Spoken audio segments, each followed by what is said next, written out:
сайн байна уу эрхэм мөндөд үзэгчдээ. Булсын явдал дугааруудын маань бас нэгэн хэлж дугаар та бүхэнд хүрэхэд бэлэн болоод байна. Өнөөдөр Бужоох маань та бид бүхэнд он сонирхолтой 3 хэрэг явдлын тухай ярихаар болсон. Би өчигдөр яг материалтай танилцаад жоохон унтахын өмнө уушаа сууж хахад бол жоохон унтмааргүй санагдуулсан. Тийм хэрэгүүд байгаа. За тэгээд би нуршаад яг Бужоохтай ярих боломж нь олгоё доо. За өдрийн мэнд өсгөө. Баярлалаа. За үзэгчдээ бас энэ өдрийн мэндийг хүргэе. Булсын явдал ээлжид дугаар маань их та бүхэнд хүрэхэд бэлэн боллоо. Өнөөдөр бид 3 хэргийг ярина. Эхнийх нь Польшид болсон. За тэр тусмаа бүр Польшийн алдарт Татар агуул гэж байдаг тийм. Татар агуулд болсон хэрэг. За хоёр дахь хэрэг бол Тайванд болсон хэрэг. Тайваны аялагч эмэгтэй Ши Живүүгийн төвд тохиолдсон. За гурав дахь нь бол Канадын эгчдүү хоёр бүсгүйчүүд Таиландд аялж байхдаа маш учир битүүлэг байдлаар хамаа алдсан. Энэ 3 хэргийг та бүхэнд инхүү ярихад бэлэн боллоо. За тэгтээ хэрэг рүү орохын өмнө бүгдээрээ эхлээд манай одоо подкастаа хамтарч ажиллаж байгаа Түмэн Тэмээний Баяр 2026 ивентийн арга хэмжээнд зориулсан одоо реклам сурчлагатай бүгдээрээ танилцчаад эргээд студи дээр уулзцгаая. Өвлийн аялал жуулчны хамгийн том брэнд Монголын тэмээн соёлын бахархал болох Түмэн Тэмээний Баяр 2026 энэ оны 2 дугаар сарын 6, 7, 8-ны өдрүүдэд Өмнөгов аймгийн Далан задгад хотноо 27 дахь удаага зохион байгуулагдах болно. Энэхүү баярын тэмээчин ардын хөдөлмөр тэмээн сүргийг маллах ухаан, өв соёлыг залуу үед өвлүүлэн үлдээж, дотоодын болон гадаадын аялагч жуулчдад сурталчлах, таниулах онцгой ач холбогдолтой арга хэмжээ юм. Тус арга хэмжээний хөтөлбөрийг дурдвал тэмээтэй парад жигсаал, тэмээ судлал ба хөрөнгө оруулалт, ингэний айрагны баяр, тэмээний ноос болон ноосон бүтээгдэхүүний үзэсгэлэн худалдаа, тэмээний уралдаан, мөсний суран харваа, тэмээн поло, тэмээн дээрээс бай харвах, шилмэл буур, инг шалгаруулалт, тэмээн бууха болон соёл урлагийн тоглолтууд та бүхнийг хүлээж байна. Түмэн Тэмээний говийн өвлийн гайхамшигыг хамтдаа мэдэрцгээе. Та бүхэн Түмэн Тэмээний Баяр 2026 арга хэмжээнд хүрэлцэн ирнэ үү? Өмнө говьд уулзцгаая. За 3 хэрэг. Польш, Тайван, Таиланд гэсэн. За Польшид бид нар бас сонирхолтой уул. Тэр уул нь өөр их сонирхолтой байлаа шүү дээ. Тий. Хэрвээ манай үзэгчид маань санаж байгаа бол манай фрим подкаст бараг 4 жилийн өмнө Гаскастай нэг дугаар хийсэн байдаг. Зориг өвтөр тэн дээр байсан санаж байна. Алдарт сүсэг бишрэлийн улс тэгээд нөгөө Superstitious Mountain гэдэг тэнд учир битүүлгээр алга болдог. Дандаа нөгөө толгоон тасдсан байдалтай олддог цогцлуудын талаар ярьж ирсэн. За тэр хэргийг яг дараах нь яг тэр дугаар дээр гэхдээ тэр дугаар дээр нөгөө сүсэг бишрэлийн уулны гол ярих сэдв нэсэн. Тэрнтэй одоо хавсар маягаар орсон нэг дугаар байсан. Татар агуулга хэрэг гэдээ орж исэн. Татра гэдэг маань Польшд байдаг уул. За энэ Польш, энэ Чех, Польш, Словакийн нутгаар ингээд дамж уушдаг юм нуруулта. Татра агуулга гэдэг Карпатын нурууны нэг хэсэг гэж явд юм билээ. Тэгэхээр тэнд болсон одоо нөгөө бидний диатлын тодорхойлолтой олон хэрэгүүд байгаа шүү дээ. Одоо яг оригинал диатлог буюу 1959 улсын хэрэг, за тэгээ Бурадын диатлог буюу Хамарда оны хэрэг, тэгээ Америкийн диатлог буюу Юботын хэрэг ч гэдэг юм уу те ингээд Беларусын диатлог, Польшийн диатлог гэдэг. Энэ дээр бол нөгөө Польшийн диатлог гэж явдаг тэр Татар агуулганд болсон хэрэг гэдээ ярьжсэн. Тэнд нэг ганц эмэгтэй хүн амьд үлддэг те. Звигнев Васенбергер гэдэг тэрийг гарч ирсэн. Хэрвээ та бүхэн тэр хэргийг дахиад үзээвэл манай бүр анхны шахуу дугаарууд дээр байгаа сүсэг бишрэлийн уулс гэж бичээд хайх юм бол манай дугаар дээр гарч ирэн доороос линкээр явах бах.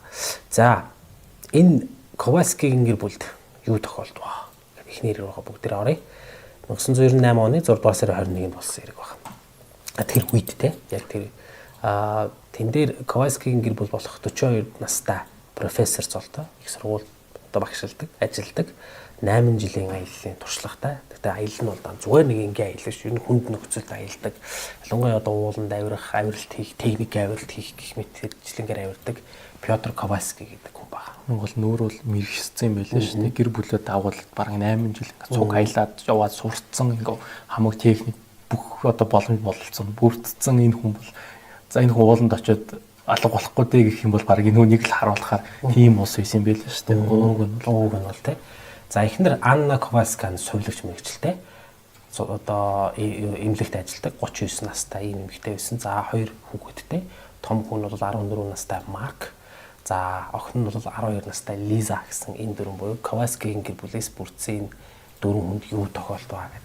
За Польшийн алдарт Татар агуулганд бол аялахаар ирсэн. За ингээд Kawasaki гэр бүл өмнө нь бол ууланд аялж ирсэн туршлагатай. За эдний хувьд бол ойд гал түлжтэй, тонох, майхан тонох, заагас барих, явган аялал хийх эдгээр бол ерөөсөө ямар ч асуудал биш бол амьдралынхаа нэг хэсэг. Тийм учраас одоо ууланд аялалд ялангуяа Татраа ууланд аялна гэдэг бол эдний хувьд нэг тийм шин содон зүйл биш. За ер нь яг энэ удаагийн аяллаар тэд нар яг Татраагаар өмнө их олон удаа яваад энэ удаадаа юу гэж бодсон гэхээр за ер нь нэг хүн очиод байдаггүй, хүн очиод хэцүү, remote гэж ярьдаг шүү дээ англиар тань алс бөглөө нэг хүн зүглээд байдаггүй тэр газар очихоор шийдсэн байна. Бэлтгэлийг бол сайн хийсэн. Энэ хамтаа авна аялж исэн хүмүүс за тэгээд одоо арга гэр хамаатан садан бүгд л одоо тэрний бэлтгэл хэр сайн байгаа, хэр судалгаа хийсэн тэр болгоныг бол сүлд нь бол ярьж исэн байна. За хэдүүлээ Татраа уулын талаар товчхон ярилцсан. Татраа гэдэг нь ямар уул байдаг юм бэ гэж тий. Татраа гэж би хэрвээ андуураг бол Польшид байна уу да хаанд байна. Автомашин одоо том трак гэдэг шиг санаатай Татраа гэдэг нэртэй. За Татраа гэдэг энэ уулс нь болохоор Польш болон Словак гэсэн хоёр улсыг дамнан уушдаг. Ийм одоо энэ хоёр улс бас энэ Татраа уулаар бас хилэлдэг. За Татраа уул нь бол зүүн Европт байх Карпаты нурууны ер нь нэлээд өндөрлөг хэсгүүдийг өөртөө нэгтгэдэг. Карпаты нуруу гэдэг ийм арк шиг хэлбэртэй уул байгаа шүү дээ тий. За энэ Румыны нутгаар голдоо яваадах шиг байна. Румын, Словак гэдэг нутгаар яваад байгаа. За ер нь гэхдээ Татраа уулыг дотор нь яг биг Татраа уул, баг Татраа уул гэж нэрлэдэг. За хэмжээний хувьд бол 785 км квадрат. За үүний 77%, бараг 78% шахуу Словакийн нутагт. За үлдсэн 22-23% нь бол одоо Польш нутагт хамаардаг. Хамгийн өндөр цэг нь бол Герлах. За зарим номдэр Герлаш гэж нэрлэдэг байгаа. Уул далайн түвшнээс 2655 м өндөртэй. За энэ бол Словакт оршдог. За Польшид харьяалагдах тэр Татраа улсын хамгийн өндөр цэг нь Реси гэдэг оргил байгаа. Тэнд бол далайн түвшнээс 2499 м өндөр. Тэр Польшийн Закопане гэдэг хэрэг та бүхэн санаж байгаа бол Татраа уулын хэрэг гэж бид нар ярьж исэн. Тэн дээр Закопане гэдэг тосгон бас гардаг. Эдгээр дээр бас Закопане гэдэг тосгон гарч байгаа. Энэ Закопане гэдэг хотоос холгүй оршдог байгаа. Татрагийн уулс нь бол Карпаты нурууны хамгийн өндөрлөг хэсэг нь. Карпаты нуруу бол зүүн Европт ингээд арк маягаар оршдог. За Польш, Словак улсын хувьд бол засгийн газраас нь энэ уулыг хамгаалт авсан баг. Одоо нэгс нь байгалийн үг гэдэг нь 1992 онд ЮНЕСКОд бүртгүүлсэн. ЮНЕСКОгийн нөгөө байгалийн үг гэж ярьдаг шүү дээ. За Польш болон Словак улсууд бол хоорондоо хэлж байхдаа 1950-аад он шиг санаж байна. 58-9 оны үед нэг хөлийн мөргөлдөн бол гарч байсан. Ер нь дэлхийн 2 дугаар дайны дараа газар нутгийн аяг маргаантайсэн шүү дээ. Тэгээ тэн дээр бол яг Чехословак тухайн үед Словак гэж байгаагүй. Чехословак болон Польш гэж байсан. Тэгээ тэн дээр бол асуудал гараад 1958 оны гэрээгээр шийдэгдэжсэн. Тэгээд өнөөгийн одоо Словак болон Польшийн хөлийн зурс тогтчихсон. За Татраа бол жилд нэг 225 орчим миллиметр тундас ундаг. Ер нь бол манантай. Жилд нэг хөлдөө бол хамгийн хүүтэндээ бол хасах 40 хүрж исэн юм байдаг. Зундаа бол хамгийн дулаанд бол нэг 33 хүрж исэн ийм тохиолдол байдаг юм. Тэгэхээр манай Монголын цаг ууртай ер нь уур амьсгал тун төстэй ерөөхдөө нэг юм жилд бол нэг 6 сарын дотор 100% ингэж температурын үед бол хэлбэлцдэг гэдэг маань уур амьсгал бол эрсдэс континентал нэг гэж ярьдаг сте. Их газрын ийм тогтургүй яаж ч хуурч болдог ийм одоо ийм эвгүй ийм уур амьсгалтай цаг ууртай газар байна. Вирус манантай гэж байгаа тийм. За энэ ууланд бол үнэхээр баялаг. Аялагчдыг татахгүй байхын арга байхгүй л да. Яг тэгэхээр хэрвээ та амтэн сонирхдаг бол энд ирэх юм бол 43 зүйлийн хөгтөн. За энэ дотор нөгөө шилүүсэдэр ороо авчиж байгаа. За 200 зүйлийн шуу гэж байгаа. За онцгой шуу ажигладаг хүмүүст бол энэ деваажин 7 зүйлийн 2 нутагтан амфибианс гэдэг чинь 2 зүйлийн мөлхөвч амьдардаг. За энэ байдлаар бол жуулч дотоодын гадаадын явгаа аялагчдаг бол татдаг. За энэгээс дагаад одоо Польшийн зүгээс энэ нутгийг бол аялал жуулчлал алхалтын, уулын алхалтын те ийм юмд хөгжүүлсэн баг. Аялал жуулчлалын чиглэлээр бол хөгжүүлсэн. Ёлын амруул хүмүүс их. Тий, ер нь ёлын ам. За богдуултай би бол богдуултай арай адилхан болоо гэж бодод байгаа. Чулуутай л болохоос шүү дээ. Модтой учраас. За Kawasaki-ийн бол Татраа уул руу 3 өдөр аялалт төлөвлөсөн баг. Тэгэхдээ нөө ирэх ёстой хугацаанд ирээгүй. За энэ хэргийн сэжүүр Татраа ууланд болсон энэ Kawasaki-ийн гэр бүл болсон сэжүүр бол 23 жилийн дараа тайлагдсан гэж үзэж байгаа. За одоо болтол ч гэхдээ энэ асуултын тэмдэг тавьсан хэвээрээ байгаа. Хүмүүс асуулт асуусан хэвээрээ байгаа. За өмнө 1925 онд бол Польшинд яатлын хэрэг гэдэг энд болж исэн. За энэ дээр бол юу яасан ба? Ер нь тэмдэг тунтстай. Kawasaki-ийн гэр бүлийг хайж олох за юу босдгийг мэдхээр тухайн үед сайн дурынхан, уулчид, галсан нөхчид, сэргийнхэн гэдэг Ирлийн багаас бүрдсэн хэд хэд экспедиц явсан. За тэгээд тийм учраас энэ нэр ингээд 23 жилийн турш ингээд яригдаа л байсан байна. 2021 оны 8 дугаар сард тийшээ Чехийн хоёр уулчин техник авиралт гарсан байна. Гэхдээ тэр хоёрын сонгосон маршрут бол нэг тийм таатраа бол нэг хүн яваад байдаггүй тэр хэсгээр явсан байна л да. За тэр 1998 онд 100 одоо 6 сард явж байгаа шүү дээ. Каваскигийн гэр бол хүүхдүүдийг одоо зуны амралтаар тохиолдуулаад тэр таатраа руу явж байгаа байхгүй. За тэгээ Петр Каваскигийн хувьд бол тийм нэлээд туршлагатай юм аялагч байсан учраас ер нь маш сайн төлөвлөсөн байгаа. Энэ дээр юу яаж байгаа? Таатраа ууланд бол тэр аялах маршрутыг ингээ харахаар шүү дээ. Газан зураг дээр бол ингээ өөртөө нэг тэмдэглэсэн баг. Одоо хаагур явах уу, яах вэ гэх. Тэгээд тэмдэглэсэн маршрут нь харахаар хад асах ихтэй, шигүү ойтой, намаг ихтэй ийм газруудаар явахаар яасан баг. Гэхдээ судалгаагаа сайн хийсэн, зөвшөөрлөг авсан, маршрутаа одоо ингээд нөгөө зам олгоод гаргацсан. Тэгээд нөгөө байгаль хамгаалагчид хэлээ. За бид нэг энэ маршрутаар ингэж явнаа гэдэг ийм зүйлг бол хэлээд явсан баг. Ерөнхийдөө маршрутыг харах юм бол жуулчд нэг очиод байдаггүй, аялагчд очиод байдаггүй ийм газар юм л да. За мэдээж багаж хэрэгсэл бол бүх юм бэлдээд аваа явсан. Бэлтгэлээ бол маш сайн хангаа явсан баг. Тэгвэл таатраа бол бусад одоо энэ хамар даваач гэдэг юм уу, эсвэл ураалын нурууч гэдэг юм уу, алтай нурууч гэдэг юм уу те. Уулчдын гаргасан нөгөө орсон нөгөө грубая шипка гэдэг ч те. Бүдүүлэг алддаг бол өршөөдгүү гэдгээр бол таатраа бол польшуудын дунд нэлээд алдартай юм байна л да. За таатраа ууланд аялж байгаа хүнд юу тохиолдож болох вэ гэдэг энэ жагсаалт гэдэг юм байна. Одоо ингээд магадлал гэх юм бол хамгийн түрүүнд цасны нуранга. За ер нь хөндөр магадaltaй гэж. Чулуун нуранга. За тэгээд цаг агаарын огцом өөрчлөлт, манантай, эсвэл огцом ширүүн бороо орох гэдэг юм те. Энэ гурван зүйл бол ер нь тохиолдох магадлал өндөртэй гэж үздэг юм. Дээрээс нь дөрөвт хэрэгсэл нь бол төөр хэрэгсэл гэж үгтэй байна. Нөгөө жимээсээ гараад ч юм ингээ хамаагүй явчих юм бол төөр хэрэгсэл байдаг. За гадаргын хувьд бол таатраа ууланд бол тийм эгц цавчим, чулуурхаг, шөгөө ойтой гэдэг ерөнхийдөө юм нэг юм аялагч хүнд бол сайхан сорилт бас ингээд нэг аазгааг нь хөдөлгөж байгаа. Адреналин мэдээ юм ялгарч эхэлдэг те. За Ковальскигийн гэр бүл бол бэлтгэл сайтай байсан. Закопаны хотоос тосгоноос за хот те одоо бол хот болсон. 1998 оны 6 сарын 21-ний өглөө 7 цаг 30 минутанд хөдөлсөн байна. Таатраа уулын нилээн бөглөө хэсэгт очиод машина байрлуулсан. За сүүлд нь тэр машиныг олсон. Улмаар тэндээсээ алхалтаа эхлүүлээд тэгээ явах зам бол дээш ингээд сонгоод явсан.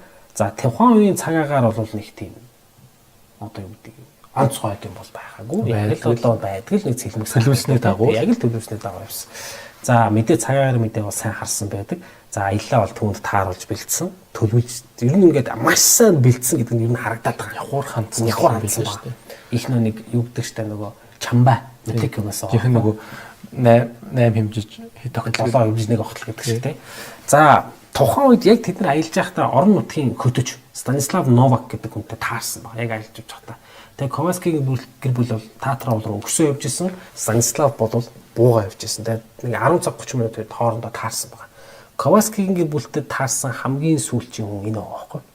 Аялагчуд яг л бол миний мэдэлцэл тэгэл одоо ямар байна яа вэ гээл нэг аялагч чинь нэг яах чинь гэдэг нэг явдаг штэ жижигүүрийн дүгнүүд байдаг штэ тий. За тэднийгээ хэлээд ингээд явсан баг. Сүүлдэнд нь Станислав Новак цагдаа нарт мэдүүлэхдээ Ковальскигийн бүгд өөртөө ихтэй юу хийж байгаа мэдчихсэн аюу тийм компетент гэж яриад байдаг штэ аюу тийм юу хийх мэдчихсэн тийм хүмүүс байсан учраас энэ хүмүүс хэлэх юм байгаагүй ч юугаач ярих вэ гэдэг шиг. За Ковальскигийн гэр бүлийнхнийг алхаж байгаа хамгийн сүүлд харсан хүмүүс бол тэр өдрөөс хойш бас нэг харсан хүн байгаа. 14 цагийн үед нэлээд бүглөө хэсэгт бас нэг хэсэг хүн харсан байна. Гэтэ тааралдаагүй харсан байна. 6 дугаар сарын 24 гэхэд Ковальскигийн гэр бүл одоо чинь 21-нд ирчээд 24-нд чинь бууж ирэх хэрэгтэй байхгүй байдгүй алга болцсон.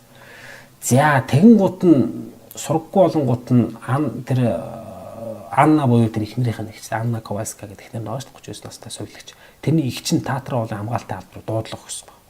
За ингээд хүмүүс ирсэнгүй. Ингээ ирлийн ажиллагаа хийсэн. За энэ ирлийн ажиллагаанд бол таатрын байгаль хамгаалагчтай оролцсон. Тэгээд ер нь яг маршрутыг нь бол таатрын байгаль хамгаалагч мэдчихсэн, гэр бүлийнхэн ч мэдчихсэн. Тэгээд ер нь бол яг хүмүүс танд юм байна. Хэд хэд удаа ирж аялж ирсэн учраас ингээ яс. За ингээд ирлийн ажиллагаа бол 24-нд дуудлага өгөөд 25-ны өдөр нь аль биесээр эхэлж байгаа. Мэдээж маршрутыг нь мэдчихсэн учраас шууд маршрутын дагуу ирлийн ажиллагаа ихэлсэн. Тэр хамт өөр салсан байж болох жимүүд рүү бас ирлийн багийнхан явсан. Ирлийн ажиллагаа бол яг ирлийн ажиллагааны саад болсон зүйл нь таатрагийн өөрийнх нь газар зүйн өгөгдөл буюу тэр шигүү чулуун нурангууд гих мэтлэн зүйлсүүд бол амаргүй болгож ирсэн, дээрээс нь манан татсан бор орсон. Тийм газар их самнан гэж байхгүй шүү. Тэгэхээр ер нь бол эрлийн ажиллагаа маш хүнд нөхцөлд явагдсан гэсэн үг тийм. За тэгэхээр эрлийн ажиллагаа эргэлзэд хүнд байгаа юм чинь төрсэн алуун усаа айлгсад ямар байх нь тодорхой тийм. Мэдээж туршлагатай ур чадвартай айлгснаар байсан учраас хаашаад салаад явсан байж болно гэж үзсэн учраас яасан те нисдэг тэрийг бол энэ дээр ашигласан боловч таатрагийн шивүү дотроос хүн байтугай юм ер нь заан байсан ч тэрвэрс олж харахад хэцүү байсан юм шиг байна.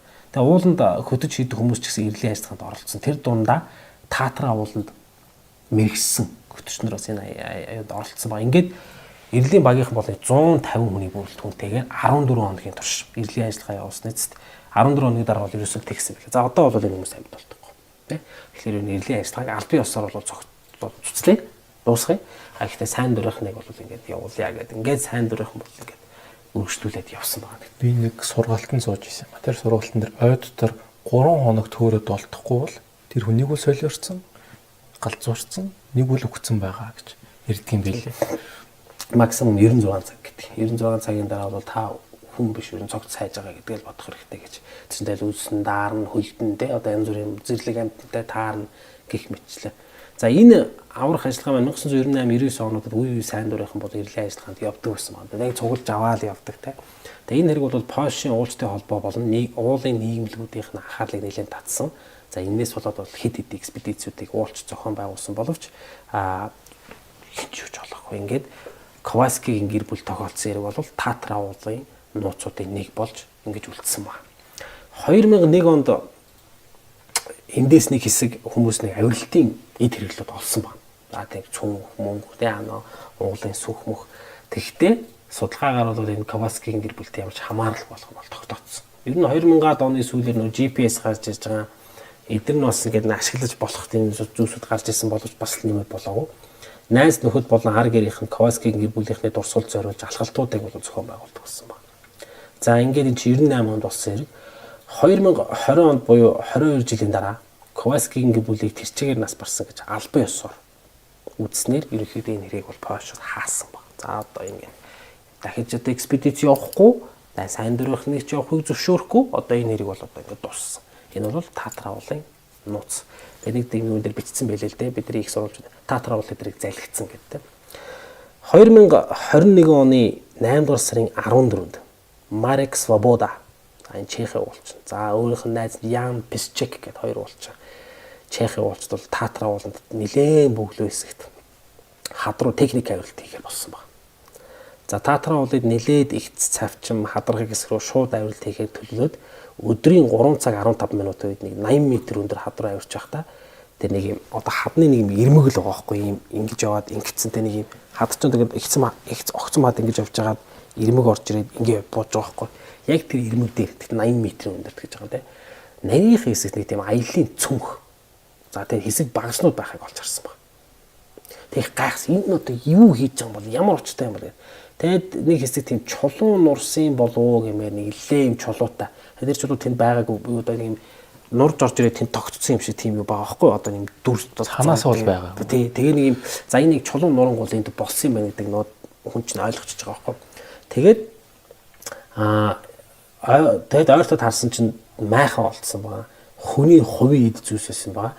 Тэгэд эдгээр энд нилээ удсан хүний гар хүрээгүй тийм байгаа нь бол тодорхой байсан байна. За эргэн тойрон харахад бол чулуун урсан бол тодорхой. За тийм учраас шууд тэр хэсгийн зургийг аваад координатын газар зүйн координатын солилцол дээр бичээд бууж ирээд Татрагийн байгалийн цэцэрлэгт газарт бол мэдэгдснээр тийшээ бол уулчт очсон байна.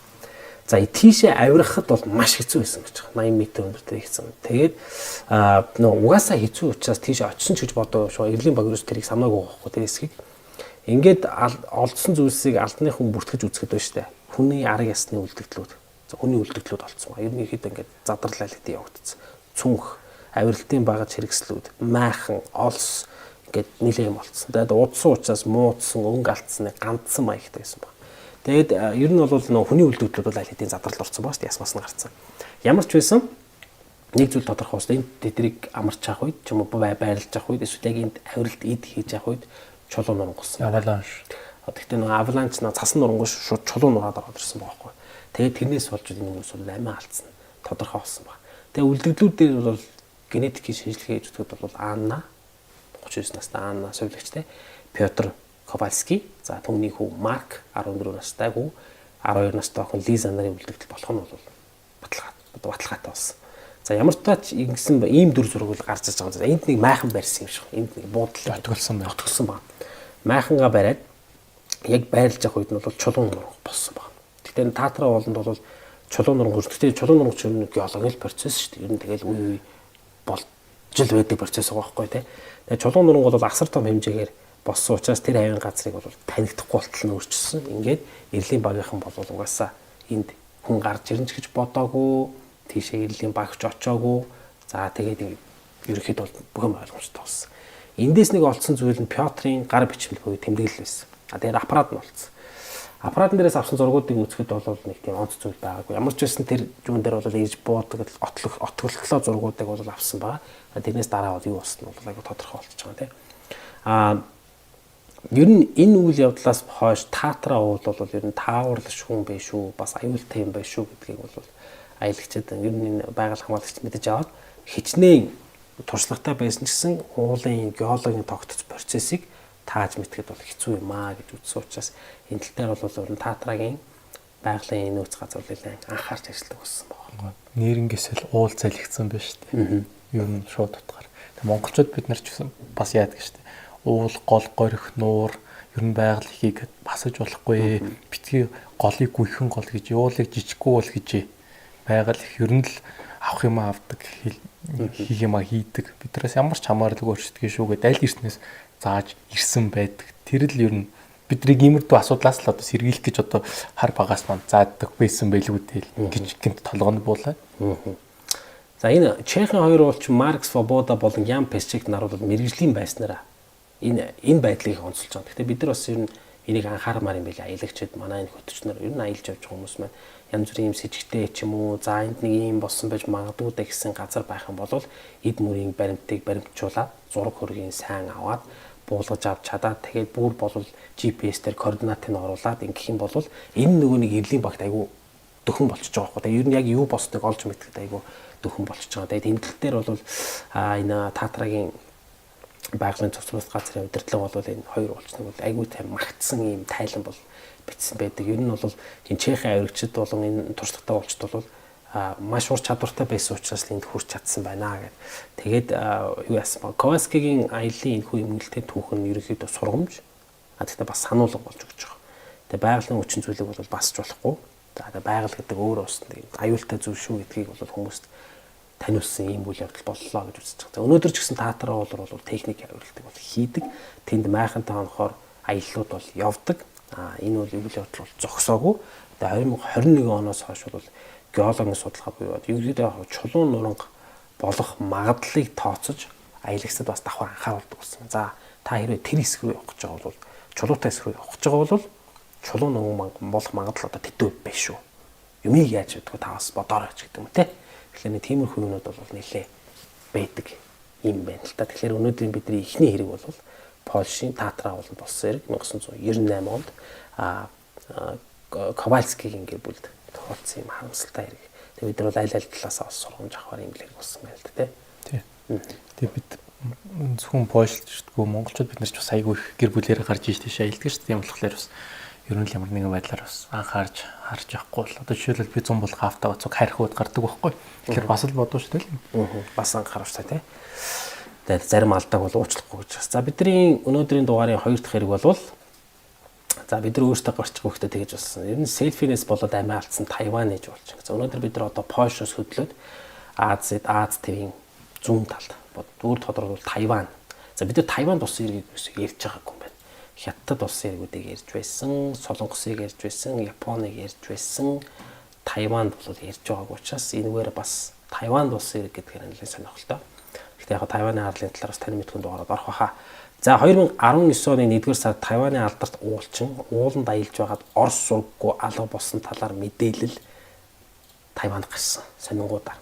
За тэг хүмүүс янз бүрийн юм ярьж байна. Зарим нь бол энэ нэг юм жуулч ингээл нэг удаа яг энэ бүсгүйн онцлог нь болохоор өндөр уулан дээр гараад уулын оргил дээр гараад ерөнхийдөө ингээд ууланд донтцсон хүүхэн байгаа хгүй.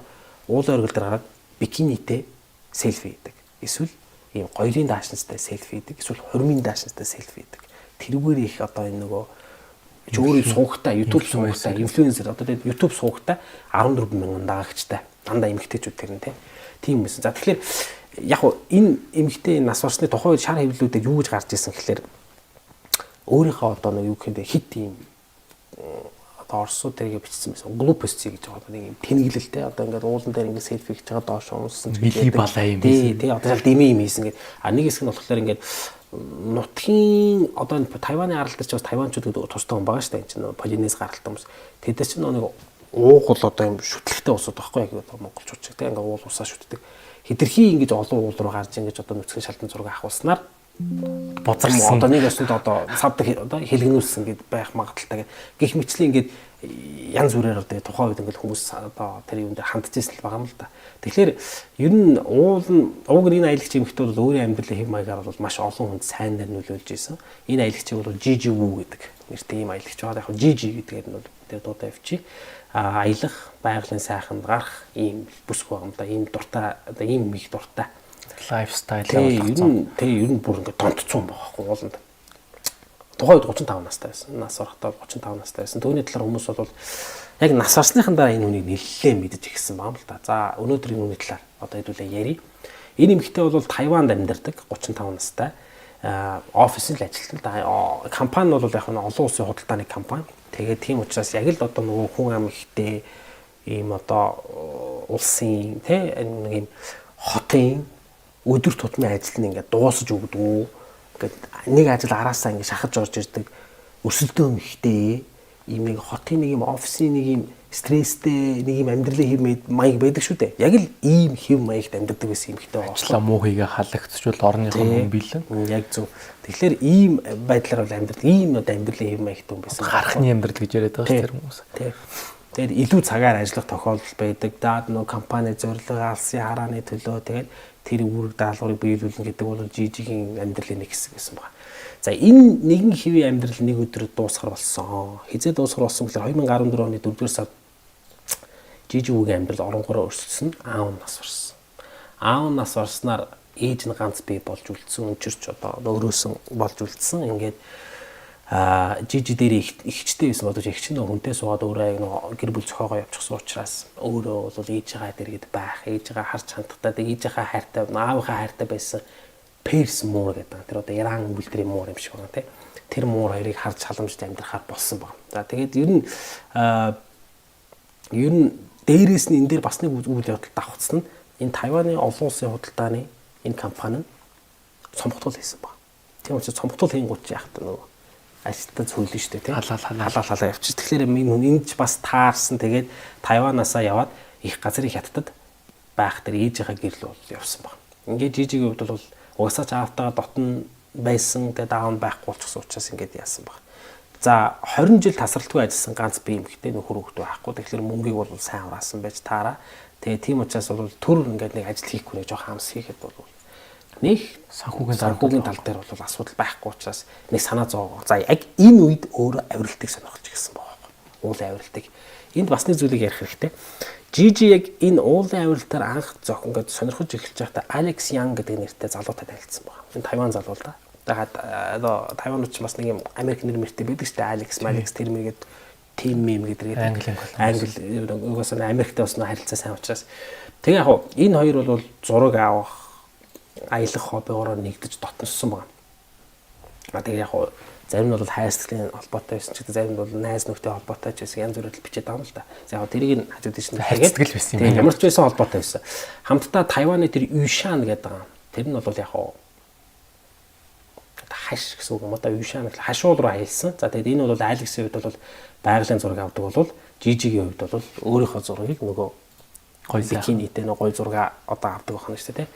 Байгалийн өрмөс тогтстой газар тийм усны хувцастай бикинитэй зуны даашаастай ахуулдаг болсон. За тэд хамтдаа 100 хойд Азийн хамгийн өндөр цэг гэж үзэгдээд байгаа. Далайн түвшнээс дэш 3940 м өндөрт орших ууланд гарсан байна. Энэ аялж байхдаа бол хин Жиж нэг удаа бас өндөрөөс жоохон унаад баг зэргийн гимтсэн. Гэхдээ аяллаа бол дуусгаж чадсан байна. Ер нь өндөр уулын оройд бикини усны хувцастай ахуулсан зургууд нь бол октын группүүд. Ялангуяа одоо нэр сошиал буюу олон нийтийн сүлжээнд бол нэлээд төгсөн. За түүнээс нь бол бас эмэгтэйчүүдийг урам зориг авч одоо бас бид бас ингэж аялж болох юм байна. Эмэгтэй хүн бас ингэж хүсэл мөрөөдлөө хөөж явж болох юм байна гэдэг юм үг бас өгсөн байгаа. Тэр талаар бол хүмүүс бичсэн байгаа. Энэ ч гэсэн жижид өөртөө айгу урам өгч байгаа байхгүй. Би ингээд энэ чиглэлээр яваад байх хэрэгтэй юм байна гэдэг. Улам ингээд нэг ууландаа дурлах, татагдах юм зүйл болж байгаа л да. Урам олж эхэлж байна шүү. Тэгээд Тайваны хамгийн өндөр оргил уулчдын нэлээд санал болгодог 100 ууланд авирна гэсэн зорилтыг тавьсан байна. Зөвхөн Тайваны уулч тэгдэм байл. За манай ч гэсэн тэгсэн нэг уулчдын бос уул асрал тайрхан гэдэг ч юм уу. Тэгэхээр нөгөө Тайваны өндөр 100 оргилд авирна гэл авирсан байх хэрэгтэй гэл уулчтан тэгдэм байл да. Яг тэр дагуулгаанд л манай хүн ороод за би гэсэн тэгвэл Тайваны хамгийн өндөр 100 оргил дээр одоо авирнаа. Тэгээд юу яа зураг мөргөө ахуулнаа гэдэг ерөнхийдөө тийм зорилго тавьсан байна. Олон нийтийн сүлжээгээр түүнийг дагдаг хүмүүсийн тооч нэмэгдсэн. За тэгээд улмаар бол зургнуудынх нь төрөл, усны хувцасны тооч гэсэн олширсан байгаа юм л та. Тэгээ манай хүн бол ер нь тэгж нэлээд зураг ахуулдаг гэсэн. За Тайваны арлын тухай одоо бас халуун сэдв шүү дээ. Тайваны арлч одоо ялангуяа Хятад, Япон, одоо геополитикийн халуун цэг болчиход байгаа шүү дээ. Тайваны арлын тухай хэдүүлээ жоох ярий. Тайваны арлын тухай дүгүүлэхэд номхон талаан бар хэсэгт оршдог. Их газраас буюу Хятадаас 180 км. За би өөр нэгэн дээрээс 150 км гэж уншиж байсан. Тайваны хоолой гэж байгаа шүү дээ. Тайваны хоолойгоор тусгаарлагддаг. Эргэн тойрондоо далаатай. Одоо Дорнод хятадын тэнгис, Филиппиний тэнгис, Лусоны хоолой, Өмнөд хятадын тэнгис зэргийг бол хүрээлэгдэж оршдог юм тустай арал. Арлыг бол арлын төв болон зүүн тал бол нэлийн уурлархаг.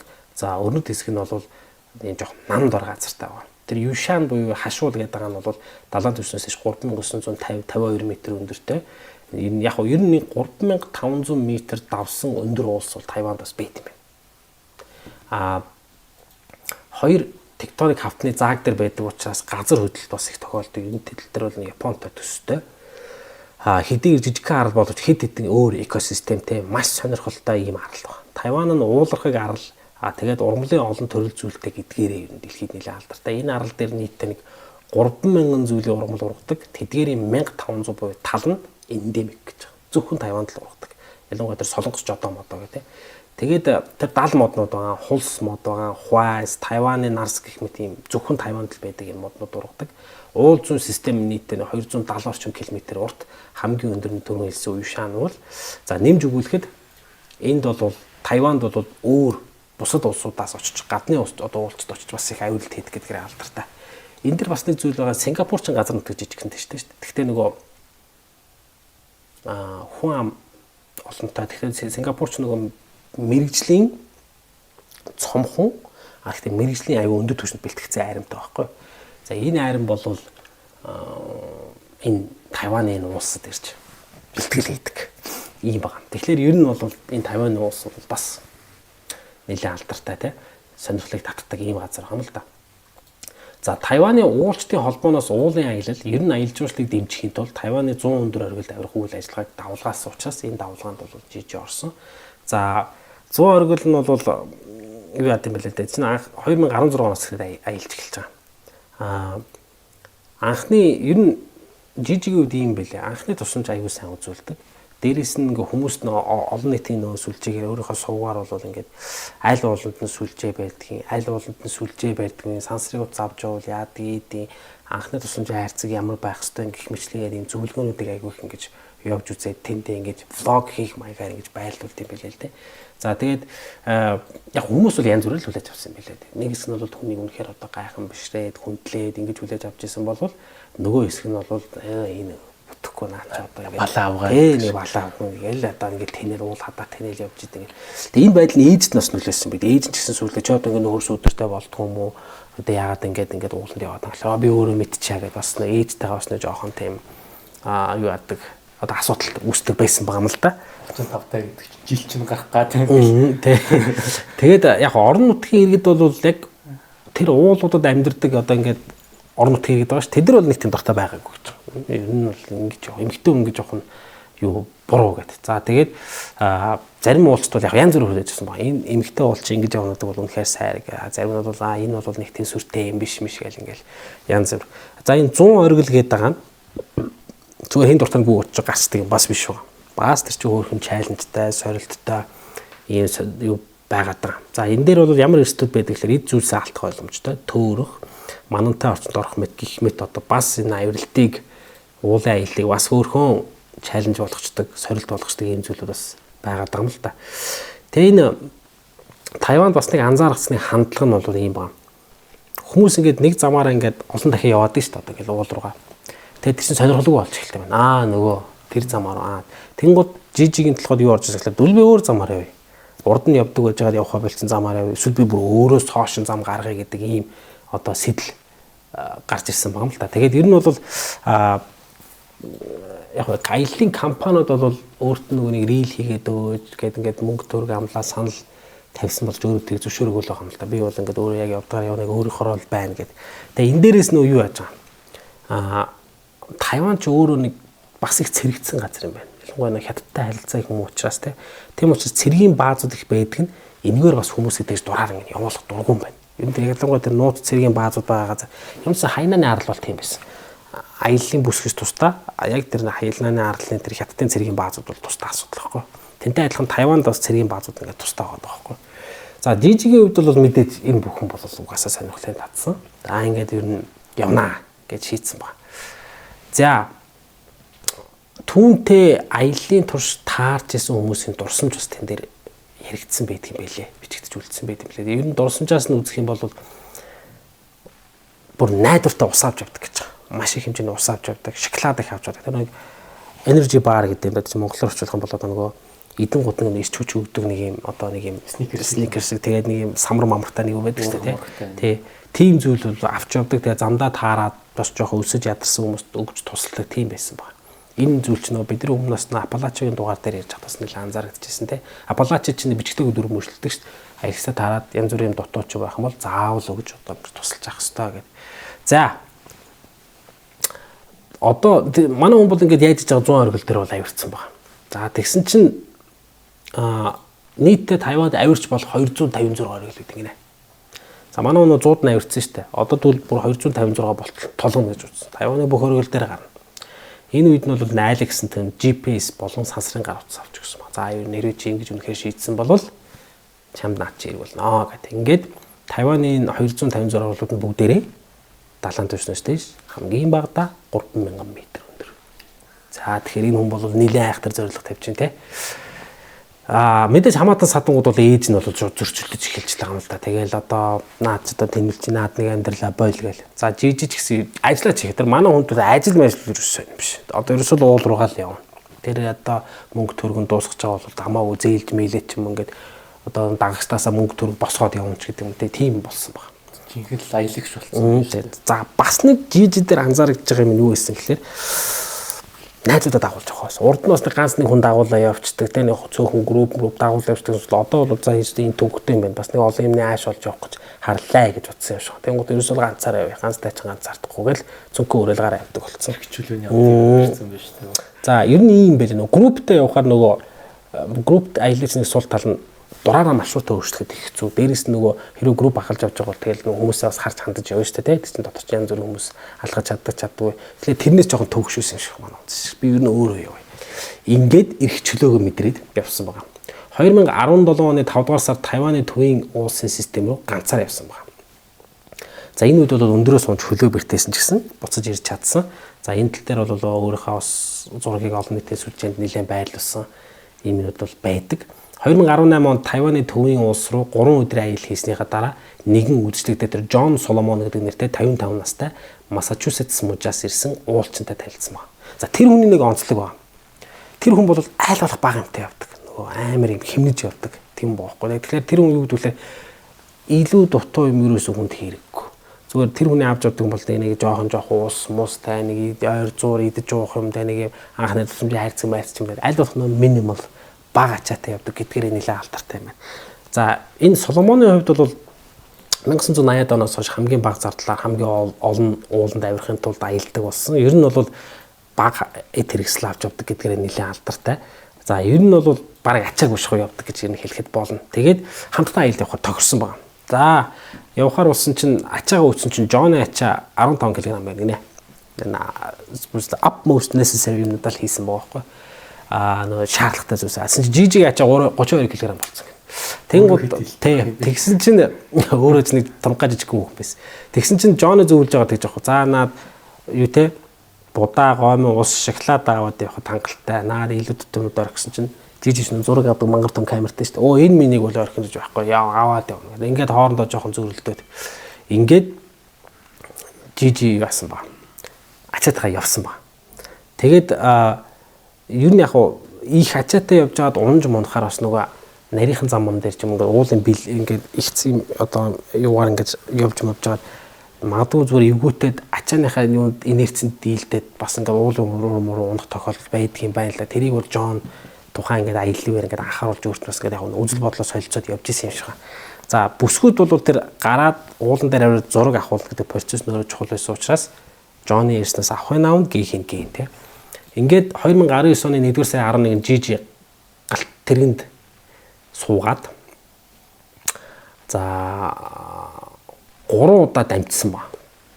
Галт тэрэ тэгсний эцэст Юшан уулын байгалийн цуглуулалт газрын нэгэн зочд буудалд ирж байрлсан ба. За тэндээ байрлчаад 14 хоногийн аяллыг төлсөн баг ууланд. Нөгөө Тайваны хамгийн өндөр уулаар хашуулраа авирах гэдэг юм л да. Сүүлд түүний цүнхийг нь олсон. Цүнхэн дотроос нь юу олсон гэхээр сүү, кофений сүү, зүгээр шингэн сүү, шүдэн сойзоо, шоколад, талах, бяцлах хям, хам боргоцон, торт морт гэх мэт юмуд олдсон ба. Тэгээд нөгөө өөрийнх нь алхаж байгаа зам тэр Батонгуан гэдэг тэр замаар алхсан байгаа. Тэр замаар бол энэ хавийн амт, ер нь их хүн амттай алхаад байдаггүй тийм зам юм байна л да. За 10 жил хүн яваагүй тэр замаар явсан байна. Жижи бол байгаль хамгаалагчдаас энд явгаа аяллыг зөвшөөрөл бас аваагүй. Тэгээд нэг юм тойрог мариг аялал хийчихэд ирнэ гэсэн төлөвлөгөөтэй гарсан байгаа юм л да. Тэгээд тэр аялал нь болохоор тэр Дунгпуу гэдэг нэртэй халуун хашааны дэргэд дуусах хэрэгтэй байсан байна. Алекс Ян бол 2019 оны чинь 1-р сарын 24-нд дуусах хэрэгтэй байсан боловч Жижигээ сураг байдаггүй. Тэгээд Жижи бол яг энд аялж байхдаа тэр өгсөн нохоо замдаа олоод оршуулсан байгаа. Тэгээд нөө сүсэг бишрэлгүй хүн л дээ өөрөө шашингүй хүн байна. Тэгээд яг нохоог оршуулах хэрэгтэй гэж одоо оршуулсан байна. Тэгээд 18 бол 19 нүдэд цагаараа мэдээлэл төр үнслээд замынхаа хамгийн хүнд хэсгээр аялахаар болсон байна. Энэ үдэдэд бол цагаагаар аюу сайн байсан гэж өөрөө үзээд байгаа. Ингээд 1-р сарын 18-нд Жижигийн хувьд газрын зураг дээр тэмдэглэсэн үндсэн замаасаа салаад өөр замаар алхсан байна. Энэ үед сүүлчийнхээ 2 зургийг авсан байна. Зурагнаас харуул манантай хүүтэн байсан гэдэг нь тодорхой харагдаад байна. Харин 1-р сарын 19-нд буцаад бууж ирсэн зам нь хальтрагаатай, чулуу ихтэй, хүн бараг явдаггүй, тэмдэглэгээ байхгүй ийм зам байсан байна. Зарим хэсгээр бол модны мөчөөс ингэж барьж иж, аюу нарийнх юм одоо хүн бараг хөл ингээд тогтхын аргагүй тийм нарийнх ингээд модны мөчүүдээс гэж барьж ингэж явж исэн гэж байгаа байхгүй. Ингэр ямаа явдаг замаар. За энэ үед бол яг Жижиг бууж ирж явах үед цагаагаар муудсан байна. 1-р сарын 19-ны үд дунд найз руугаа Жижи мессежсэн байна. Нэг найз руугаа. Тэгээ мессенжер бол ямар замаар хэрхэн буух талаар нэг уулчин найзаас асуугаад цагаагаар муудж явах талаар өгүүлсэн байна.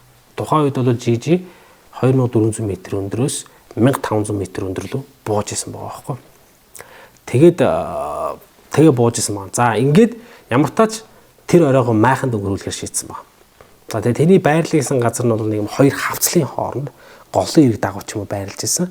Тэгээд найздаа хэлсэн байна. За би тэр очих ёстой газар очиод би дахиад чамтай холбоо барья гэдэг мессежчэд орхисон байна. Дараагийн дуудлагыг шууд Алекс Ян руу хийж байгаа. Нөгөө сүүл танилцсан сансар уцаар хийж байгаа байхгүй. Тэр сүүл дээр дуудлагын тэр Алекс хэлсэн байдгийг. Яг тэр дуудлагын юу ярьсан гэхээр ер нь бол уцаар ярихтай их тайван хүн юм байл. Нэг хэрэг хагийн юмд нэг цочирдоод ингээд байдгүй. Тэгсэн чинь нэлээд сандарсан байдалтай ялсан байна. Дуун бас ингээд таслаад байсныг бодоход сүлжээ нь орж гараад байсан юм шиг ба. Тэгээд тухтай яваасаа сонсч чадаагүй. Ямар ч байсан нэг асуудал бол болсон. Тэгээд ингээд алхаад байгаа болов ингээд хүнжингээ алхах нэг трок гэх нэг алхалтын дуу сонсогдсон шүү дээ. Тэр дууг нь сонссон. За энэ хүн ямар ч алхаад байна гэдэг. Тэгээд ойролцоогоор 30 орчим секунд ярьсан ба. Тэр хоёр. Тэгээд анзаарсан зүйл нь гэвэл замаасаа гарсан юм байна. Уул руу унаад нэг бэлдсэн юм шиг байна. Хөдөлж чадахгүй байгаа юм шиг байна. Хөдлөхөд хэцүү байгаа юм шиг байна гэдгийг нь олж мэдээд тэгээд юу яасан баа. Нөгөө холбоо салсан. Дахиж холбогдоогүй. Ингээд Алекс бол нөхцөл байдал маш хүнд байгааг шууд ойлгоод тэр шөндөө Жижигийн одоо байгаа газрыг агаар хэмнэ тухайд бол Цельсийн 0 хэм гэж байгаа байхгүй юу? Хүүтэн байна гэсэн үг те. За уцаар ярьсныхаа дараа шууд солилцлыг тэмдэглээд GP-ны хансрын уцаар ярьж байгаа юм чинь. Ингээд аврах албаныхын дуудлага өгснөр ирлийн баг гарсан. Жижигийн цүнхэнд бол дулаан уц байсан, хоол хангалттай байсан учраас Алекс хувьд нэг санаа зовго за боломж байна гэж ütсэн. Тэгээд яг тэгвэл Жижи бол аялдаа маш сайн бэлддэг юм байсан байгаа байхгүй. За харамсалтай нь манантай цагаагаар муу байсан учраас нэтгэл тэрийг хөөрч чадаагүй. За энэ байдал бол 2 хоног үргэлжилсэн. Тийм учраас бол тэр гал унтраачтай баг бол орон нутгийн хүмүүсээр зам заалгаад жижиг аялж исэн тэр чиглэлд бол явсан баг. Маш сайн тэр бэлтгэлээ базаас нийцэд багийнхан хамгийн сүлд жижигийн холбоо барьсан тэр газар очиж чадсан. Ингээд тэр газар нь алхахад ан цав ихтэй, халтаргаатай, хүүтэн, эвгүй байсан баг. Тэгээ жижигийн байдал бол хэцүү байгаа гэдгийг аврагчид шууд ойлгосон, хурдан олох ёстой гэдгийг шууд ойлгосон баг. Бүсгүй туршлагатай аялагч учраас түүнийг хаа нэгтээ амьд байж байгаа байх гэж ерөнхийдөө эрлийн багийнхан одоо юм найдвар тэгэл хайгаад байгаа юм л да. Тэгээ шөнө болох үед аврагчдын нэг нь хадны ирмэгдээ нэг тийм аялын цүнх олсон баг. Тэгээ тэр цүнхийг ингээд ойртоод ингээ харсан чинь хажууд нь хүн бололтой ингээ хэвдчихсэн байгаа байхгүй. Тэгээ нөө бороотой ус учраас тийш очиход эвгүй байсан. Тийм учраас багийн бусад гишүүд нэрээс очиж чадахгүй. Ингээд харанхуу хүүтэн бороотой байсан бол ирлийг л нэлээд төвөгтэй болгоод маргааш нь бол багийнхан тэр зүгт олстой авирал тийж дээрээс нь буусан баг. Тэгээ цүнх болон тэр цүнхийг олсон.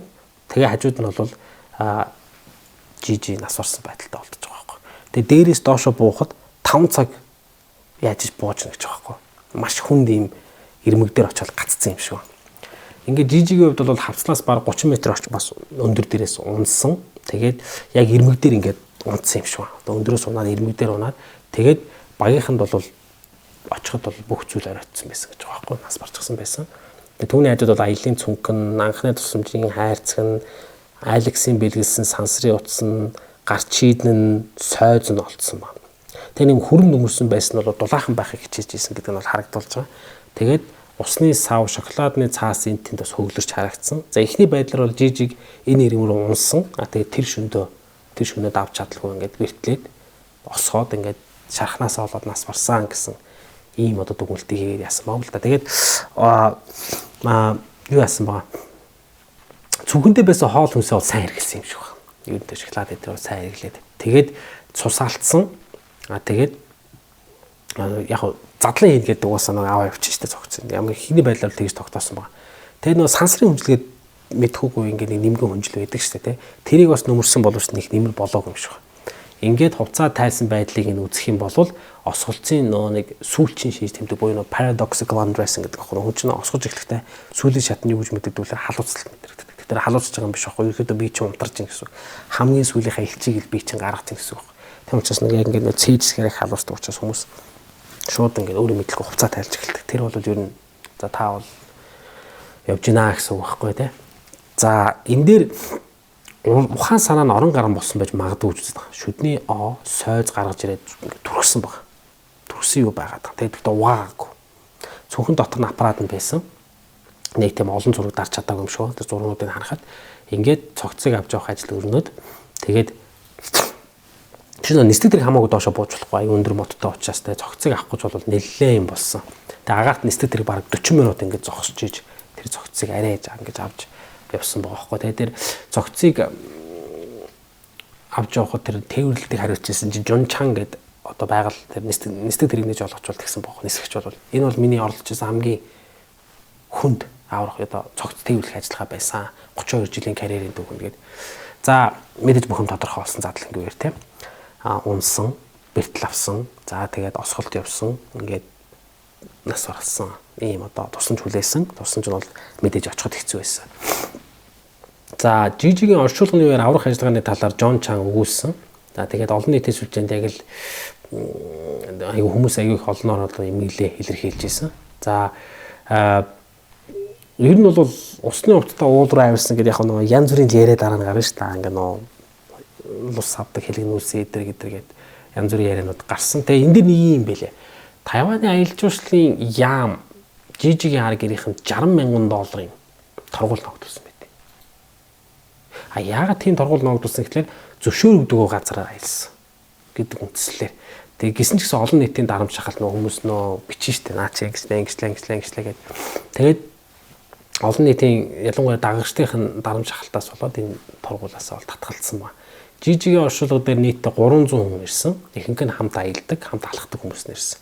За оршуулгын үед Алекс Чанг бол ирсэн. Тэгээд ер нь маш тийм сэтгэл хөдлөмж видео үзүүлсэн байт юм байлээ. Тэгээд түүнийг жоох охноос хэрхэн уулчин босон талаар тийм видеог үзүүлсэн байдаг. За энэ явдлын дараа бол Тайваны удирдлагууд бол ер нь Тайваны энэ аялал жуулчлалын яам ялангуяа энэ уулын спортын нийгэмлэгүүд нь бол тодорхой өөрчлөлтүүдийг хийсэн. За нэгдүгээрт зам гаргаагүй 20 тэсгээр аялал явахыг хоригдсон байна. Зөрчил $25,000 торгуултаа. Мөн тодорхойгүй байсан 78 алхалтын замыг тэмдэгжүүлэх ажиллагаа өрнөсөн. Аян өрнөсөн байдаг. Мөн 30 зам дагуу 35 одоо Тайваны алхалтын нэлээд бөглөө хэсгүүд бол 35 ширхэг хорогдох байруудыг шинээр барьж дотор нь хуурай усанд усыг идэж болдог хоолнууд гэдэг чинь гой мэнч гэдэг юм уу юу ч гэдэг тийм. Тэдрийг шинээр одоо байршуулсан баг. Тэрч бүхэл нөгөө гар утасны сүлжээ ордоггүй байсан газруудад антенн хүртэл зоосон баг. Ийм одоо арга хэмжээнүүдийг авсан. Ингэснээр тэр хэсгүүдэд аялсан жуулчид илүү аюулгүй аялах боломжийг бий болгосон. За тэгэхээр энийг бол тэр Оросын их сурвалжлал тэгэл бичсэн байна. Энэ бол жижигийн гавья. Жижиг юм л. Жижиг өөрийнхөө амьдралаар дараагийн аялагчдад одоо илүү аюулгүй аялахын боломжийг бий болгосон л гэсэн юм юу байт юм байна л дээ.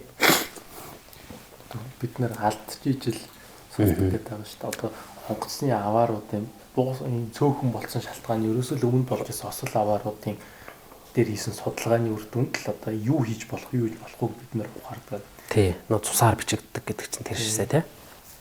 За эхмүүд үзэгчдээ энэ бол манай 2 дахь хэрэг байлаа. Одоо бүгд 3 дахь хэрэг рүү орох гэж байна. Таиландд байрлах жуулчны баазд одоо зочд буудал болсны сонирхолтой хэрэг байгаа. Номи Белангер гэдэг аялагч эмэгтэй Таиландын Пипи гэдэг арал дээр ирсэн байна. За өөрийн ер нь яг Пипи арал бол жуулчдын нэлээд оч дуртай газар нэг зүй ёсоор тооцогддог.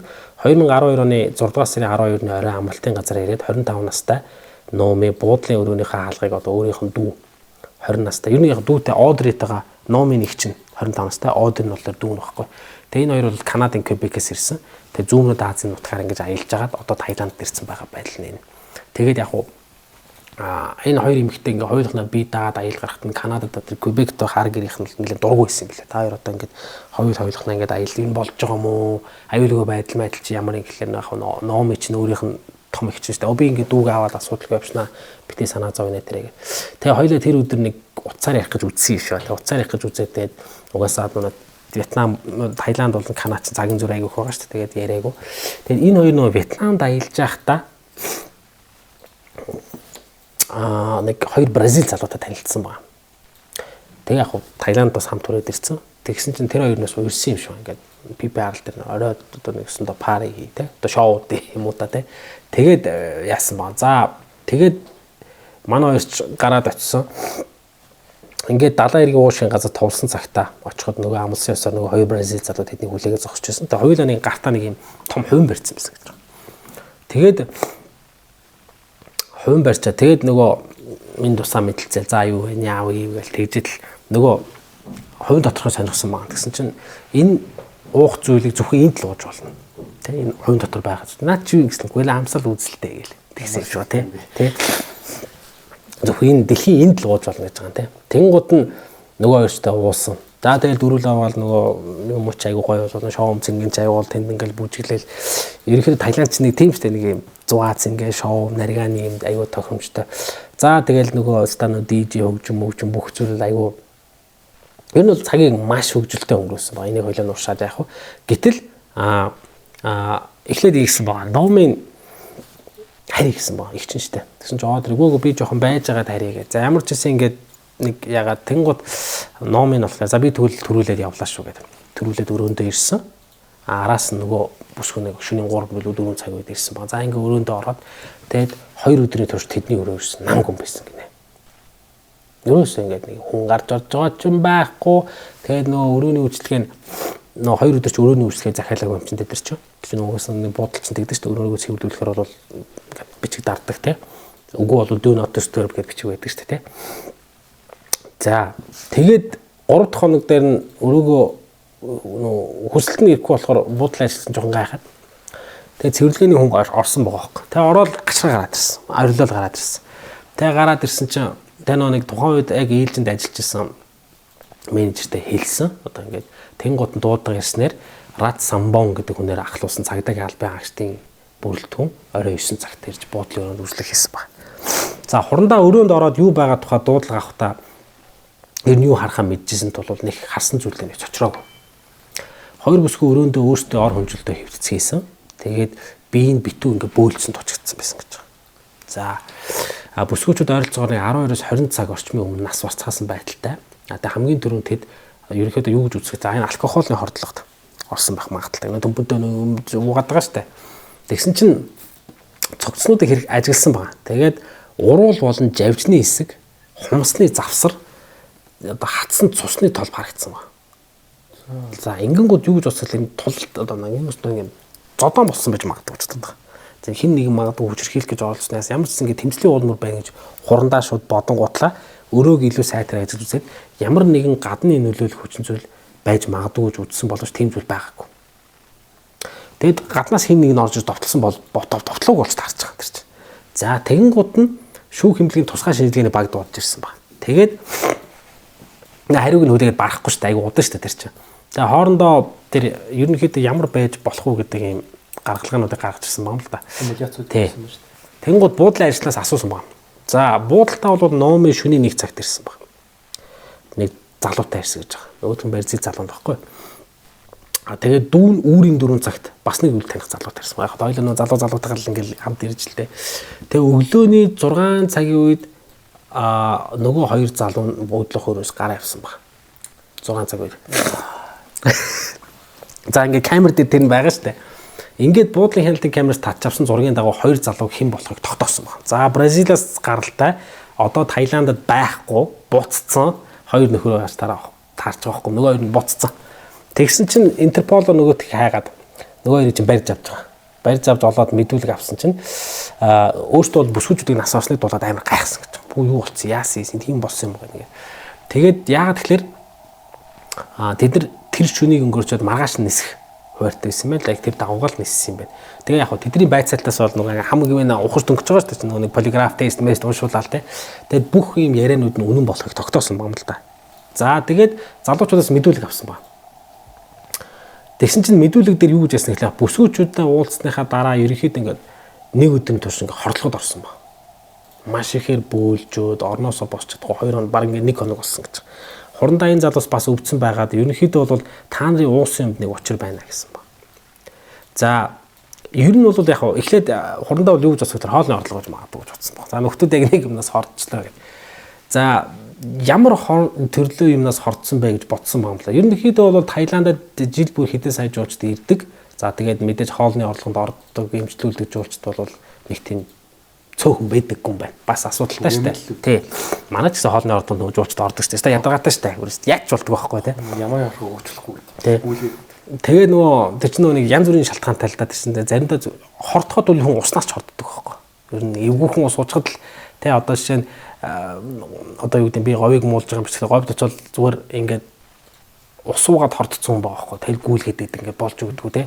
Ус солигдохоор ингээд яг гүйлгээд идэг шүү дээ. Би тэгдэг байхгүй ер нь хаач байсан. Улаанбаатараас гараад өөр газар очивол өөр газар ус уучгаар гүйлгээд идэг л тий. Тэгэхээр нөгөө солигдохоор тэгдэг юм. Шууд энэ хордлого бол нэлээд түгээмэл юм байл да. Тэгээ яг энэ хордоос болсон байх гэж. За тэнд нэг төрлийн загас байгаа. Нөгөө юм фүүгүү загас гэдэг үл юм өстэй. Тийм төрлийн загас бас идээд хордох магадлал айгүй өндөр байд юм байна. Тэгээ заримдаа бол зөвхөн Таиландд ургадаг мөөг идснээс болж хордлого орох нь тэгээд нөгөө идэж үзээгүй маа хүн чинь нэг урд нь системд нь орж байгаа юм системд нь ороход дархлаа бас асуудалтай болд юм байна л да тий. Тэгээд ер нь бол энэ тохиолдолд гэхдээ манай энэ манай монголчуудаас анзаарах хэрэгтэй. Ер нь бол аяллаа нэг үндсээс бол хоол байдаг байхгүй. Өнгөрсөн хүний анхдагч хэрэгцтэй. Мэдээж шин соргог юм хэрэгжилж үзэх ёстой. Би бол энийг аяллаа нэг хэсэг гэж боддог. Хичнээн далайн хоолнд дургуйч гэсэн тэгээ да Таиланд ч юм уу Вьетнамд ч юм бол амсаж үзэх нь зүүн хэрэг гэж би боддог байхгүй. Тэр нутгийн ард түмний яг юу иддэг. Тэрийг нэгж үзэх. Манайд ирсэн ч болчих гэсэн те. За босдод лавшаа мавшаа хийгээд өгөх юм бол идүүлдэг. Тэгэхээр энэ бол энэ бага ард түмний иддэг зүйл. Гэхдээ мэдээж амсч үзэх нь зөв. Гэхдээ бас нэг жоохон тооцоодтой. За би бас хамаагүй хийх юм бол эвгүй шүү гэдэг юм. Миний би урд нь ийм мэдж байгаа учраас миний систем хүлээж авахгүй байж ус магадгүй шүү гэдэг нэг болгоомжтой эсвэл өөрийн гэсэн бас нэг эмтэйгээ явж байхад ер нь бас тун ер нь зүгээр байдаг. За нөгөө шүүх хэмжээний хордлогын шийдвэрийн дагуу ерөнхийдөө яасан ба. Дүн гарч байгаа. Тэсэн чинь хоолны орлого биш байсан. За. За хоолны орлого биш байсан чинь хурандаа тэгж байгаа байхгүй. За уух зүйлэнд учир байна гэсэн ба. За Таиландд ер нь юу ууж болт юм бэ? Нөө хувинтай коктейл. Тэр хувинтай коктейл юу байгаа юм бэ? Гэсэн чинь үнэндээ тэр үнэтэй ликер бүр арх виски битээ бүр ямар ч алкогол юм байгаагүй гэж байгаа. Тэр хүн алкоголтой холбоотой нэг ч байхгүй гэж байгаа. А юу байсан бэ гэхээр үнэн эрэхтэй бол зөв хүмүүс ингээд нэг юм мансууруулах жоох ингээд толгойг нэрвэл зорилготой ханиадны сироп, шавжны хор, шумуулны цасдаг гих мэт юм хямд хими юмнуудыг хийсэн болж таарс. Нөгөө нөхдөө чинь тэрийг угаад хорцсон болж таарч байгаа байхгүй. За бүсгүүчүүдийн хорын тэр токсикологийн шинжилгээ хийсэн чинь DEET гэж бичдэг тийм нэртэй хүчтэй хими хор илэрсэн байна. За ингээд тэр хор нь болохоор одоо нөө юу зүгээр. Тэр хор нь болохоор яадаг вэ гэхээр тэгээ энд нь ийм болж байгаа. Нөгөө хурандаа ч хөөрхийн нөгөө хэрэгэ мөрдөөдсэн чинь 9 хоног болчих. Ар гэрийнхэнд нь хэлээгүй. Өө зэрчүүд нөгөө Канад нөгөө тэнд Квебект хэдэн нөхдүүд нь октод нь яг бол дэлбэрч байгаа шүү дээ тэр улс учраас. За ар гэрийнх нь хэлсэн. За ястаа амар болсон тэр бол. Тэгээд Канад руу цогцсон явуулсан. Тэгээд Канад нөгөө ар гэрийнхээс та нарын мөрд гэж ямар юм нэ дээ. Наадах нааш нь явуул бид нар өөртөө төвч байна. Тэгээд ар гэрийнх нь нөгөө цогцсууд нь ирнэ штэ. Хоёр нэг гівүүлийн хоёр охин хөвчтэй штэ. Тэнгууд өөртөө эмч хөлслөө өөртөө бүх зүйлийг дахиад хийнэс нэгсэн байна. Гэтэл айгүй хугацаа алдсан байгаа хөө тий. Бараг 10 онцож байгаа байхгүй юм чи. Хоёр охины цогцыг Канадын Квебект иргэцээ шууд тэнхээ цагдаагийн газрынхаа шууд шинжилүүлэхээр токсикологийн шинжилгээ өгсөн байна.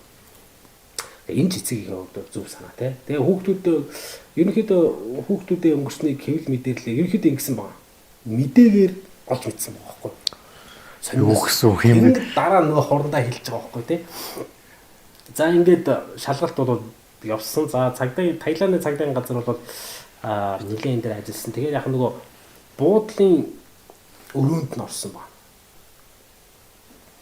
За энэ хэрэг бол нэлийн Таиланд бас юм газар авсан шүү. Канадын засгийн газар гэсэн улсын хоёрын нэг санаандгүй байдлаар нэг уух зүйлээс болоод нас орсон тухай дэлхийд даяар шуугахтаа бол ер нь ингээд эцэг их аягүй гэдэг гомдолтой байгаа байхгүй.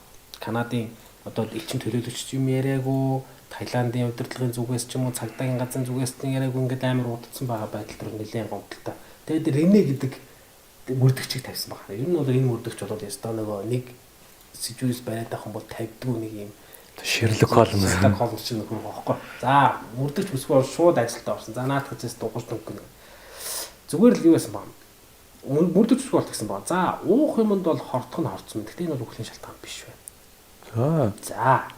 За тэгээд нилээ нявхар хэрэг дээр хандсан бам л да. За тэгээд үннийг олж мэдсэн. Амралтын газар тийм үү тэдний байрлалжсэн ч бас бодлогсон шүү дээ. Хоолны яг ижил хоолны эсвэл магадгүй уух зүйлээс болж хорлож өгсөн гэсэн тийм юу одоо дуудлага гэх юм уу одоо хэрэг гэж ярил л да. Манай хүн 2009-оос 15 оны хоорондох тэр амралтын газар амарч исэн тэрэнд ирсэн бүх дуудлага муудлага эсэн шидийн элдв шалтгаан гэж бүгдийг ухаж утсан байгаа байхгүй 2009-оос 15 оны хооронд энэ чинь тэгсэн чинь тэнд одоо иймэрхүү байдлаар өгсөн тий одоо иймэрхүү байдлаар нас орсон жуулчдын тоо 20 байсан юм. Яа 2009-оос 15 оны хооронд тий. За одоо манай хүнс нэг байраад авсан шүү дээ. За ер нь бол дэдүх зэчлэн шүү дээ. Тий шууд одоо ингээд нэм рүү орчиж байгаа байхгүй юм. За би ингээд явчлаа. Тэгсэн чинь Рене ямар дүгнэлт өгсөн гэхээр бид нь энэ хор орсны дараа буцаж гадагшилдаг. Тэгээд шүүх эмнэлгийн хорын шинжилгээнд илэрдэггүй ямар нэгэн өөр төрлийн хор болж таарлагддаг дүгнэлт бичсэн байна. Одоо цянид наатар шиг. Одоо ингэ цянид наатарсан тийм юм биш үү? Хүний бид ороод ирэхэд гарчдаг юм хүнцэл гэдэг л монголоор тийм. Тэгээ хэргийн мөрөөр явж байхдаа олж ирлүүснээс манай хүн амар айлсан. Таиландын буудлын маш байрлсан ба. Тэгээд буудлын орд ирний даваанд хууль бусаар засч өстэй фосфин гэх гэдэг нэртэй хий байсан байна. Ариутгадаг. За тэр фосфин хэдийгээр пестицидийн нэг төрөл одоо гэдэг нэг боловч ямар ч төрлийн орчиж хэмжээ үргэлжлэх ч гэсэн хүнд бас энэ давхар хортой нөлөөтэй. За тэгвэл маш олон улсад энэ фосфин хийг ариутгалд ашиглахыг хориглосон байсан боловч нөгөө буудлын маань ашиглаад яваад байсан байхгүй. Хямд магадгүй тиймээс хямдхан шав. Тийм л. Тэгээд энийг болохоор нөгөө орд тэрнийхээ даваа амьдахтаа цацаж хэрэглэдэг байсан байна. Тэгээд нүүдтэй нүүдүүд очиж байна шүү дээ. За ингээд хэргийн зугаалцсан гэхэл тайлгдсан. Хоёр бүсгүүдээ хэсэг хугацаа өнгөрсөн залуус ч гэсэн бас 2 хоног хорлохонд орсон. Тэгээд бас өвдсөн бас фосфин хий цацсан орд тэрний даваанд унтчихсантай бас холбоотой байсан байна. Тэгээд энэ нь бол нөгөө арьсаар нэвтрээд тодорхой хэмжээнд нэвчээд тэгээд тийм өөрийг нь хордлонд оруулсан мэт. Ерөөсөө ингэ нэг юм ерөнхийдөө нэг юм хортхийн ингээл орцсон юм шиг юм мэдрэмжийг төрүүлдэг юм лээ. Тэгээд тасралтгүй ингээд хийвтэй. Тэгээс нүний хүн чинь ингээд юу юм байна л да нөө хордлонд орцсон гэж бодоод чинь босхгүй уухгүй да. Орон дээр ингээд хөвдөөд уухгүй. Имлэгтэй хандахгүй хүн. Тэгээд нэг тэгсгээд одоо гайгүй очихж боддог юм яа. Нэг тэгдэг шүү дээ. Орноос нэг юм хордлон бодлоо орсон чинь нэг 0 2 ойрхон байхгүй нэг болдгоо шүү дээ. Усээс нэг 0 руу гүн нэг бол бөөж нэг бол одоо доош гүйлгэн. Тэгэл орон дээр ирээд суунш нэг юм амар тийм дарамттай байдаг шүү дээ. Энэ орноос салахгүй. Тэгээ энэ байдал нь бол иргэд ингэ. Иргэд нь асуултын шалтгаан бол тийм уусаа алкогол бол нөлөөсөн байна. Хордлонд орох нь уусан тэгтэй алсан юм уу фосфин хийгдэг юм хий болж таасан гэдэг ийм одоо дүрмэлтэнд хүрсэн байна. Тэгэхээр хамгийн ажиглалтай нь энэ хэрэгээс болоод одоо хүртэл ямар нэгэн байгууллага хуулийн этгээд ямар нэгэн төрлийн хариуцлага хүлээгээгүйгээс гадна энэ хоёр бүсгүйн хэргийг болоо зөвхөн хордлого гэж таацсан. Тайлбар. Тэгэл байх л та. Нөгөө буудлаа хаачих юм бол аялал жуулчлалын нэр хүндийн бас тагалдаа асуудал бас илбэг байгаа шүү дээ. Тэгээ үүнээс сэргийлж байгаа биел бүтээ. Тийм угаасаа аялал жуулчлалын урсгал надад тэгэл нэг аллага болчлоо нэг хүн хордоод өгчлөө хоолнд нь орцлоо эсвэл амьтанд нь бариулцлаа эсвэл гинт талхад өрчлөө гэдэг мэдээ ингээл вайрал бүр ингээл задраал явах юм болов гэсэн тэгэл хүн тийшээ ирэхээс ирэхгүй хэлэх болно шүү дээ. Тэгээд нэг үхрийн өрдөр бол нэг үхрийн өрдөр гэвэл Тайваны бодол битгий Таиландын бодол битгий хооноор хэвээр хүн хийбэлээ гэл тэгэл яваадгүй шүү дээ. Тийм учраас бас энэ нэлээд тийм сургамжтай гэх юм уу сонирхолтой юм байдаг юм л да. Бас анхаарал шүү дээ. Ер нь тэгээд хоолндны асуудал дээр тэр ариун цэгийн асуудал дээр шүү дээ. Ерөнхийдөө нэлээд. Манай зарим аялагч нар чинь нөгөө нэг одоо нөгөө бэлэн гомн ч юм уу те нөгөө тестимистичүүд янз бүр бэлэн гомнтэй нэг борцморцгүй юу гэх юм бас аваад тийм бил. Тэгэл оцсон газар яг нөгөө орон нутгийн хамаагүй нэг идэхгүйгээр өөрсдийнхөө нэг идэг яг хоолндоо орох үедээ орно. Ийм аяа зохицуул тэгээд явдаг аялагч нар бас байдаг гэдэг байл л та. Тэгэхээр энэ дээр бас нэлээд анхааралтай юм хэрэгүүд байгаа байхгүй. Батцсан амар юу юм бэ? Зүгээр мөрөөрөө явж байгаа шахуул чадвалцсан ба шүү дээ. За ийм хэрэгүүд байна. Манай өсгөл дээр ямар сэтгэл. Манай өсгөл дээр босон явдал анхудаа сууж байгаа тийм. Гэхдээ би бас анхудаа суун гэтэл баг анхудаа сонсож байна. Би ч голцоо таны мэдхэн дугаар сонсдог болох. Яг ингээд сонсоод суусан ямар аваа юм би ч өчигдөр хоёр уултаа хэрэгэл уншсан байхгүй. Яг энэ хэрэг би ерөөсөө хож төнгөөгөө тэгээд яг сонссон чинь ямар харамсмаар юм бэ. Дотор шингэн болчихсон хүүхэд байгаад ирдэг байсан аим шиг яриад 90 лөө яваал хүүхэд налгуулсан гэдэг шиг тэр мэдрэмжил буцаад төрж байна. Амар юм байна. Орцны яриа шиг юм байна. За эрхэм үзэгчтэй манай Free podcast-ийн өнөөдрийн дугаарыг хүрээд өндөрлж байна. Өнөөдөр бид нар Польшийн Татраул, за Тайваны Юшан буюу хашуул, за мөн Таиландын Пипи арал дээр бас хэрэгүүдийг ярьлаа. Гурлаа аялал жуулчлалтай холбоотой юм болсон явдал. За энэ дугаарыг бэлтгэж бид нийтдээ нэг 4 их сурвалжийг ашигласан. Нэг нь бол Signal 21 гэдэг байдаг киногийн The Family of Four Vanished Hiking in Poland гэдэг нэртэй байдаг киног ашигласан бол архив X-ийн ээлж доорлох туристгүй наштив гарах буюу ууланд энэ дээр жижигэн хэргийг харсан. За тэгээд Mr. Ball-ны Thai Resort Tourist Trap гэдэг нэртэй подкастыг ашигласан бол за энэ дээр Википедиаг бас одоо яг үндсэн мэдээллүүдийг авахд Википедиаг бас ашигласан. Ингээд ерөнхийдөө 4 их сурвалжаас өнөөдрийн дугаар та бүхэн бас нэг хүрлээ сонирхолтой байсан баг найдаж байна. За ойрд бас босын дугаар ороо учраас манай үзэгчдэд энэ удаагийн дугаар бас сонирхолтой байсан бахаа гэж бас бодож байна. За ингээд өсгөөдөө бас хамтран болтсонд баярлалаа. Намайг сонсож суулгасан баярлалаа. Айлгсан болоочлаарай. Эвгүй айлгсан болоочлаа. За ингээд үзэгчдэд дараагийнхаа дугаараа бүгдээрээ уулзцгаая. Өвлийн аялал жуулчлалын хамгийн том брэнд Монголын тэмээн соёлын бахархал болох Түмэн тэмээний баяр 2026 энэ оны 2 дугаар сарын 6, 7, 8-ны өдрүүдэд Өмнөгов аймгийн Далан задгад хотноо 27 дахь удаага зохион байгуулагдах болно. Энэхүү баярын тэмээчийн ардын хөдөлмөр тэмээн сүргийг маллах ухаан, өв соёлыг залуу үед өвлүүлэн үлдээж, дотоодын болон гадаадын аялагч жуулчдад сурталчлах, таниулах онцгой ач холбогдолтой арга хэмжээ юм. Тус арга хэмжээний хөтөлбөрийг дурдвал тэмээтэй парад жигсаал, тэмээ судлал ба хөрөнгө оруулалт, ингэний айрагны баяр, тэмээний ноос болон ноосн бүтээгдэхүүний үзэсгэлэн худалдаа, тэмээний уралдаан, мөсний суран харваа, тэмээн поло, тэмээн дээрээс бай харвах, шилмэл буур, инг шалгаруулалт, тэмээн бууха болон соёл урлагийн тоглолтууд та бүхнийг хүлээж байна. Түмэн тэмээний говийн өвлийн гайхамшигыг хамтдаа мэдэрцгээе. Та бүхэн Түмэн тэмээний баяр 2026 арга хэмжээнд хүрэлцэн ирнэ үү? Өмнө говьд уулзцгаая.